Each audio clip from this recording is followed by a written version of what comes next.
Yo, what is going on, guys? Welcome to the video. I hope your day is going great. Mine's been awesome so far, and today we have a ton to talk about. We're going to start off with the New York Excelsior's Academy team. So as most of us already know, New York Excelsior made a weird decision a couple days ago to kick Mangochu, Cloneman, and Goliath, three players that have been on their roster for a very long time and helped them reach incredible success in North American contenders. These three players helped XL2 reach third place in the most recent season of North American contenders and second place in Season 2 of North American Contenders. And the community has been going ham on New York Excelsior for making this decision because their reasoning of doing it was so they can bring in more local talent, which honestly didn't make sense because the players they got rid of were technically already kind of local talent. All of them were from North America, while the players that they kept on their roster were from Korea and Europe. So the main point of criticism here was, why on earth would you say that you're getting rid of your players for more local talent when you're keeping players on your roster who are from all over the world rather than the ones that are already from your region? So now that you're all brought up on the situation and you know what's going on, New York Excelsior's management finally did respond today in an interview with .esports on why they made these decisions and responded to all of the hate. Let's go ahead and jump into this article and take a look at some of the things the New York Excelsior's management said. This was a long-term strategy and not something decided overnight. Sterling VC partner Gupta told .esports. Sterling VC is the ownership group of New York Excelsior and XL2 Academy. We ran a number of events that involved small competitions. Our coaches and players were here looking at the talent in New York and were impressed with players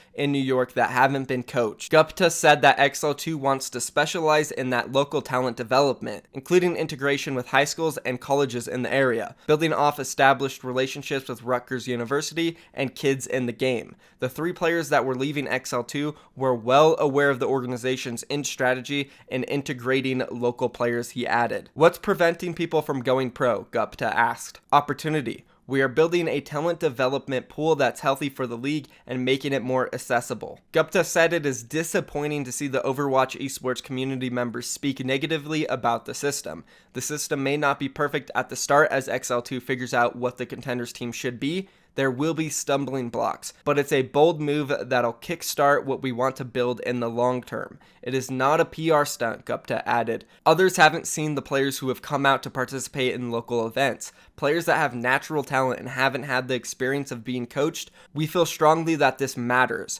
Gupta said the organization's done this before. We've had previous coaches on our XL2 roster who came from the Tier 3 scene. Not super well known, he said. We gave them opportunities. Gupta said that XL2 has already received hundreds of applications for its new Overwatch contenders team. All of them aren't at the level needed to actually join the team, but there are a significant amount of players that could reach a contenders level of play given the resources available at the organization. The team has coaching staff available from XL2 and NYXL, alongside storied players that can help them integrate less experienced players into the roster ahead of the 2019 season. And that was pretty much everything said from Gupta and the New York Excelsior's management in this article. One thing I will say is that I can see their vision long term. It kind of makes sense, say in like 2 or 3 years, that they do end up developing a lot of this talent from New York. I'm sure some of you guys who have aspired to become a pro player have realized that it's very hard to get to the top. And once you're in like the Tier 4, Tier 3 scene, it's impossible to get yourself noticed or even get an opportunity just because of your name. Nobody knows you.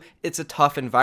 And the fact that New York Excelsior is kind of taking this route where they are allowing players in that position to finally get an opportunity to prove themselves, I respect it, and I really do think that's a great idea. So like a long game, I understand their plan. It does make sense. But the way they went about it short term is really unprofessional in my opinion. The way they dropped the Mangochu, Goliath, and Cloneman shows that they aren't 100% all in with this program. If they were 100% all in with this program, then they would have gotten rid of their Korean players, and then they would have kept Goliath, Cloneman, and Mangochu on this roster, who have all been on it since Season 1, by the way, and have brought great success for them and already are local talent and will help develop these players more than somebody like Huyal and Tizzy will be able to. Don't get me wrong, Huyal and Tizzy are amazing players, and I know why New York Excelsior kept them on their academy roster. It's because they will likely be able to sell them to other Overwatch League teams or possibly bring them up to their own Overwatch League team and utilize them in that way. The fact of the matter is that New York Excelsior cares more about New York Excelsior, the Overwatch League team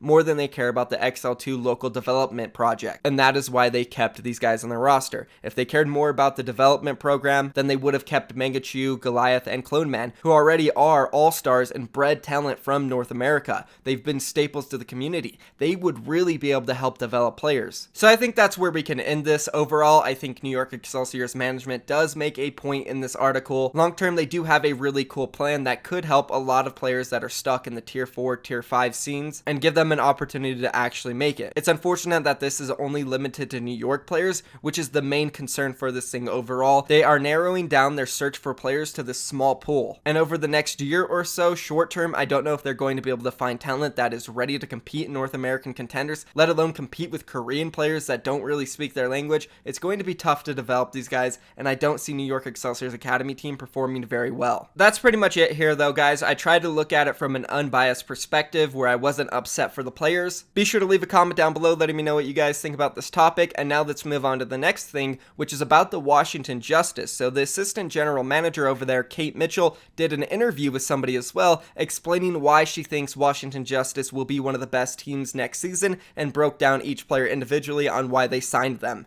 Let's go ahead and jump into this article. After trialing over 150 players to form their first ever roster, the Washington Justice have arrived at an inaugural lineup of 8 players, some with previous experience in the Overwatch League, others who have spent the last year in Developmental Contenders League. The Justice hopes it is the right combination to surprise Overwatch League pundits who believe the DC's roster figures to rank near the bottom of the league in terms of talent. Assistant GM Kate Mitchell, who constructed the roster, dismisses that talk as bulletin board material. Rather, she believes that the roster built around one of the last season's stars, Giannis of the New York Excelsior, could significantly outperform expectations, setting a goal of reaching the season-ending playoffs in Justice's first season. To preview the roster for the upcoming season, Kate Mitchell provided her breakdown of each player, stating what she found so appealing about each acquisition. Starting off with Giannis, the main tank. He is creative and took strategies that other main tanks just didn't do. He is one of the most entertaining players to watch in all of Overwatch. Moving on to the next one, Fozix, their main support. He has incredible leadership and might have been the best communicator in the entire trials process. He plays everyone in the support category. He will be a veteran presence on the team and is a great locker room guy and solid professional. Moving on to Hainu, their second main support.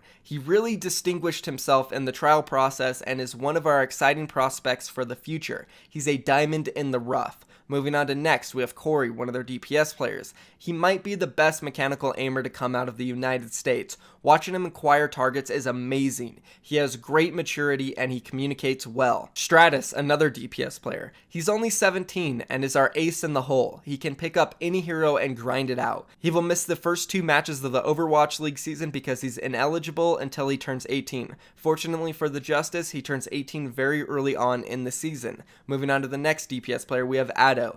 Addo was a gift. I can't believe Shanghai let him go. Their roster just never gelled. He's a flashy player who can make highlight reel plays. He's also flexible and durable if the meta, the style of the game, ever changes. Moving on now to the flex support, we have Guido. I am absolutely delighted that we got the chance to work with him. He has excellent ability on flex support and is also a top level DPS option. And then lastly, we have the flex tank player, Sansam. He demolished in tryouts. He is a lesser known name, but he has great cohesion with Giannis and does the little things right. So I find this article very interesting because yes, a lot of the community is assuming that Washington Justice will be one of the weaker teams. She specified the main reason being because they have a low talent roster, which I can definitely see why people would think that the talent on this roster isn't that great. But I do think they have some good pieces as mentioned here. Giannis, he was a solid main tank for New York Excelsior. I don't think he's going to be that crazy star player that she's assuming he will be, but he will be a decent player. Overall though, I'm looking at Addo and Corey to really carry this roster on DPS. If these guys can hit their absolute peak, then maybe Washington Justice can surprise us and become maybe a top 12 team at best,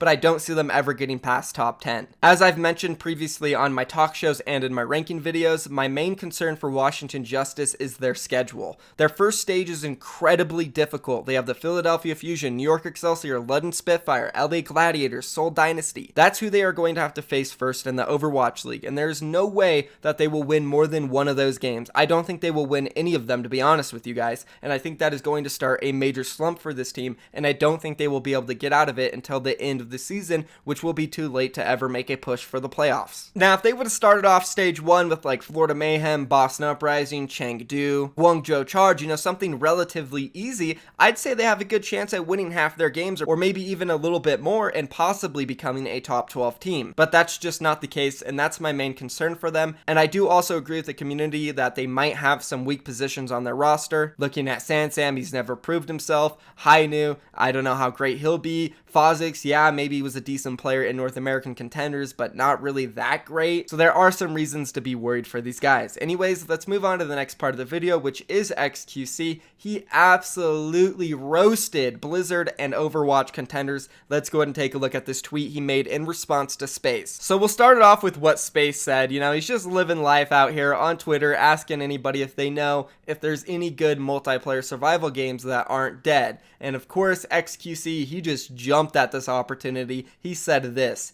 Contenders is a good multiplayer survival game. Oh, that just hurts, especially as somebody who has been involved in Contenders multiple times. It's kind of true, man. Survival is #1 key when it comes to Contenders. It's not your team, it's not your organization, it's survival. You have to be able to survive until you make it to the Overwatch League, because if you don't survive, your career could very well end right there. It's unfortunate too, because we're in a situation right now, for example, looking at Second Wind, who just had an amazing performance in Overwatch Contenders, very similar to last night's Leftovers. In the last season, they were an unsigned organization that made it very far. They beat a lot of the academy teams that were really strong this season, and they proved themselves individually and as a team. But it's unfortunate because these guys are not going to be signed as a full roster. I doubt it. It's almost unheard of where you see a full roster getting signed into the Overwatch League or as an academy team. That's just the name of the game. Every single time an academy team or Overwatch League team is formed, they want to build a brand new roster with pieces from a whole bunch of different teams. As we did see with last night's Leftovers, they were completely broken up. Only 3 of their players moved on to Atlanta Academy. That's Ajax, Dogman, and Sugar Free. Well, we saw their really strong tank line of Decod and Nevix pretty much just losing out on an opportunity and getting sent back to Europe in favor for newer players. And I guarantee you guys the same thing is going to happen to Second Wind. Maybe we'll see 2 or 3 of their players get signed. More likely it'll only be 2 of them, and the rest of them are going to get sent down to trials teams who don't have organizations or paychecks, and likely it is possible that their career could end right then and there. We saw it in Siegel's tweet the other day when he was talking about the New York Excelsior situation. He said the contender scene is absolutely ruthless. It is 100% a survival game. XQC is right here. It's unfortunate, but that's how it is. Leave a comment down below letting me know what you guys think about the new survival game, Overwatch Contenders,